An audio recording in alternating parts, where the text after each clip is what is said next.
Hello, everyone, and welcome. Welcome to this very first Facebook Live of 2024. I'm delighted to be back. This is the and I've been gone so long from doing this, I forget the session for Ask Dr. Sharon. And the reason behind the Ask Dr. Sharon is to answer any of the questions that you might have about autoimmune conditions in general and Hashimoto's in particular. Okay, after that really rocky little introduction there. And just to introduce myself, I'm Dr. Sharon Walt. I am the Hashimoto health coach. And again, thank you for joining me here today. So what I wanted to talk about, especially the beginning of the new year, was actually making the right New Year's resolution or intention and sticking to it. I always feel a sense of renewal at the beginning of January, and I get excited about all the possibilities ahead for the coming year. Now, I don't do resolutions anymore. I focus on setting my intentions. Okay, this might seem like a little bit of semantic football here, but what's the difference between the two? Well, resolutions can feel pretty rigid, while intentions are flexible and growth-oriented. Now, we need to focus on the process of change rather than a specific end goal. And this is especially important for intentions relating to health. Now, as an aside here, in general, you don't make lasting changes to your health by popping another supplement. You improve your health by making changes to your diet and lifestyle first. And hey, I get it. That can be hard. I've struggled with that too. But let's make it a little bit easier here. So how do you make your intentions, your desires for this coming year come true? Well, our focus should be on creating better strategies for change. So how do we do this? Well, first, we need to create a workable intention. Now, usually our resolutions fall into the category of, I want to lose 10 kilos this year, or I want to get healthier. Now, this type of statement sets you up for failure because it doesn't get to the why of losing the weight or even getting healthier. Now, perhaps a better way of stating your intention is something more positive along the lines of, I enjoy the strength and the flexibility of my body so that I can enjoy my outdoor activities with my friends and family. Or something that resonates with your why you actually want to do this. And make it a more positive statement as well. Now, just to give you an example here, in about a month's time, I'm planning on a couple of multi-day hiking trips with a friend of mine, and I want to ensure that I enjoy the trip without falling to the side of the trail gasping, okay? So my intention is to build on my existing strength and endurance so that I can do this. Now, do you see the difference in making your intention a positive statement of change and that it relates back to something really important to you?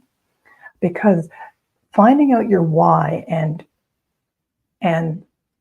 constantly reminding yourself of that why is going to be a lot more motivation for you to keep on going when things get a little bit tough, okay? Now, the next step is, after you've created the right intention, the right positive intention, is to create a workable strategy so that you can fulfill your intention. Now, first, recognize that this strategy is little more than creating new, easy-to-attain habits. Now, I've talked about this before, but let me summarize some of the key points. And I learned many of these from reading the book Atomic Habits by James Clear. It's a great book, and I highly recommend it. So first, start by breaking down the big change that you want to achieve into smaller, seemingly insignificant changes. Think of it as knocking down a row of dominoes. One small push sets off a chain reaction. And consider this.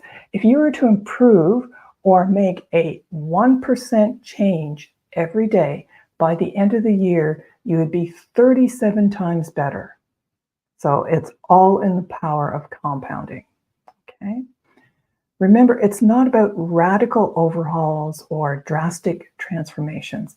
It's about the small steps, the daily rituals, the tiny tweaks that over time become an integral part of who you are. Now, part of creating this strategy or plan is to reflect on the changes that you've tried to implement before. So what worked? Why did it work? What didn't work? And why didn't it work? So this can give you some pretty good insight into your behavior, what triggers you for positive change and what just doesn't help at all. Next, here's some tips for creating achievable habits. Now, we've already discussed how important it is to make small changes. They're easier to achieve and feel good about our success and ultimately become a new habit. So the second thing is to make it attractive. Stack it with another habit that you enjoy.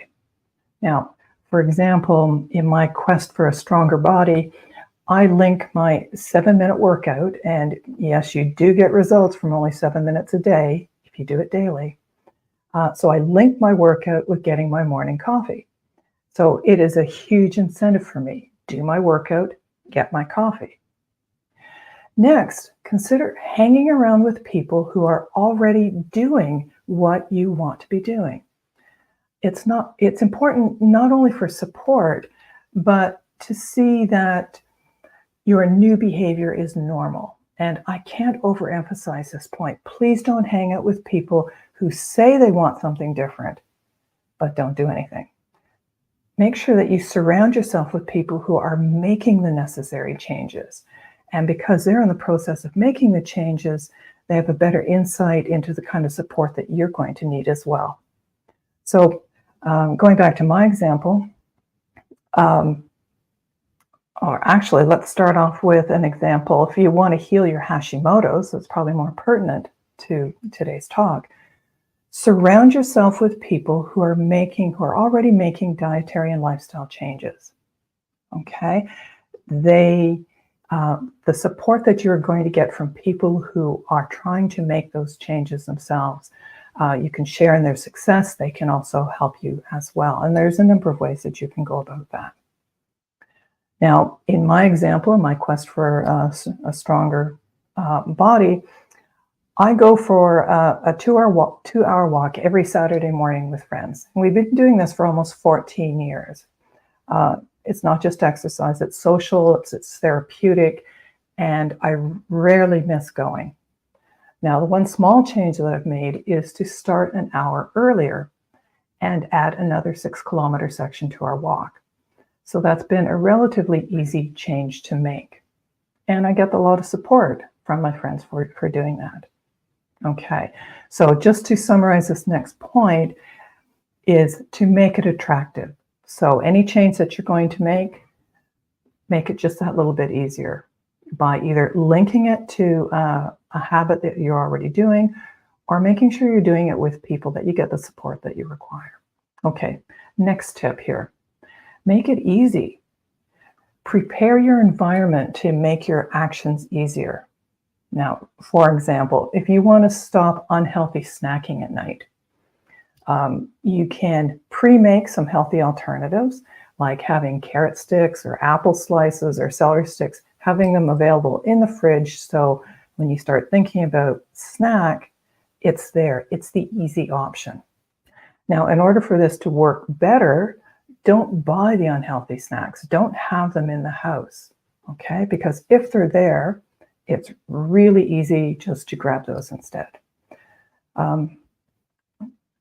Another tip for making it easy is to use the 2-minute rule.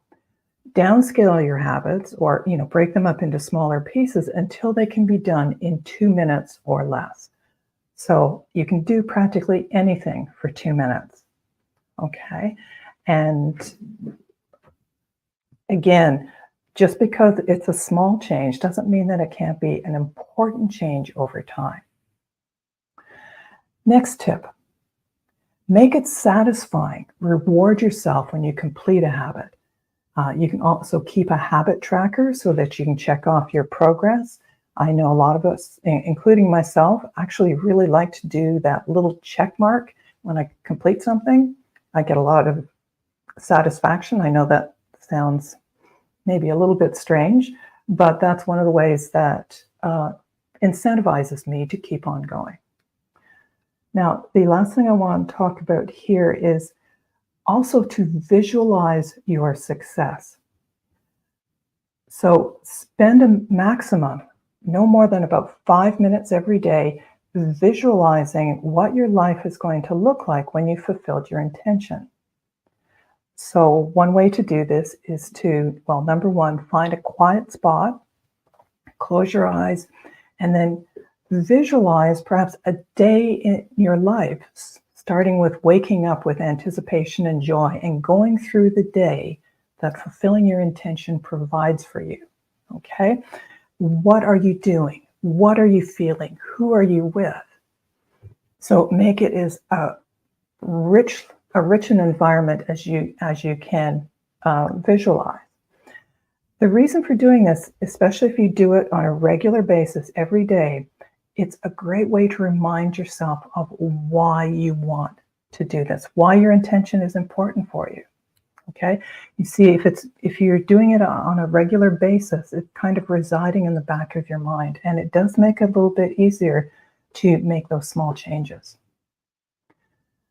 And the last thing that I want to talk about is, do you have the resources or the guidance to make these changes? Okay, now what do I mean by this? There are lots of tools that you can use to make things easier for you. You can get checklists. You can get apps on your phone that can notify you when you're supposed to do something. So those are the kind of really useful tools that are around. But sometimes you might need more guidance, so you're not sure of where to start. And this is especially true if you're trying to improve your health. Where do you start and who do you ask? Okay, so if you don't have the guidance, or if you're not sure, it's really important to ask for help. And one of the other things why it's so important is that you don't want to start building habits and strategies that actually don't work because you're not doing the right thing. Okay, so this is probably one of the most important things you've got to do first. Okay, that has been a very brief summary of some of the ways to create achievable habits so that you can fulfill your intention. And before I go, I want to leave you with this. Often when we're building habits, we will hit a plateau and it feels like nothing is happening. But beneath the surface, changes are brewing. It's the quiet, unseen work that prepares us for the breakthrough. So if you ever feel like you're not progressing, remember the plateau is not a sign to give up, but an invitation to persist. Just keep on going. It's where the real transformation happens. Okay, I really hope that you found, if nothing else, I hope you found it useful and it's giving you maybe some inspiration to maybe rethink your resolution, put it in a more positive, intentional statement, and some strategies to go through. And if you are struggling to figure out what to do next, then please book a call with me. Now I'm just going to put okay, so now we've got the banner there. That's the link to my scheduler. So you can book a free 20-minute consultation with me, and we can discuss where you're at, where you want to go, and what are some general strategies that you can use. Okay, now I'm also going to just put that in the comment section as well. Okay.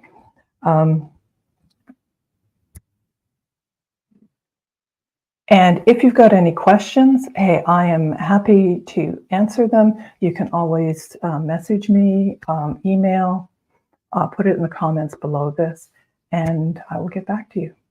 Okay, enjoy the rest of your week, everyone. And I hope you have a brilliant start to the new year. Bye for now.